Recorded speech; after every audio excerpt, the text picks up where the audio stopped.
Neste foro había máis de 400 persoas participando, persoas que viñamos de 34 estados diferentes de toda Europa, persoas que representábamos a organizacións labregas, pero tamén a movimentos sociales e organizacións de ecologistas e organizacións tamén de defensa dos organizacións de consumidores e consumidoras que buscan outra forma de acceder aos alimentos, pero tamén outros alimentos, diferentes alimentos que veñan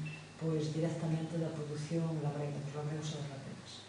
Este foro para o Sindicato Labrego Galego é moi importante e para as organizacións que estábamos ali presentes tamén foi moi importante porque levamos xa moitos anos dicindo que o modelo industrial de agricultura destrue as nosas explotacións e que a alternativa á política agraria que se nos está aplicando e a política alimentaria está na soberanía alimentaria e un pouco o que pretendíamos era seguir debatindo e seguir vendo como podemos traballar a dous niveles na construción da soberanía alimentaria. Por un lado, a nivel de presión nas institucións, nos gobernos, nas institucións europeas, de cara a que se implementen as políticas se fagan pensando no dereito que temos os povos á soberanía alimentaria, o dereito a decidir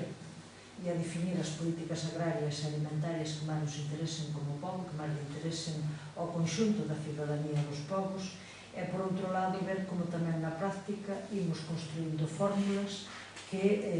nos permitan aos labregos e labregas sobrevivir e que permitan tamén ou que posibiliten que a cidadanía poda acceder directamente ou poda acceder aos alimentos que producimos os labregos e labregas porque hai xa cada vez máis xente consciente e convencida, concienciada de que non quere alimentarse cos produtos que veñen da agricultura industrial e que non quere tampouco adquirir os seus produtos nas grandes cadeas de distribución e nos grandes supermercados. Entón, un pouco, eso foi o que se estuvo debatindo, como facer avanzar logo o debate e a movilización para incidir nos gobernos e nas institucións europeas e, por outro lado, como tamén podemos ter unha participación máis activa como labregos e labregas no eido da produción e como ciudadanos e ciudadanas no eido do consumo. Decirvos que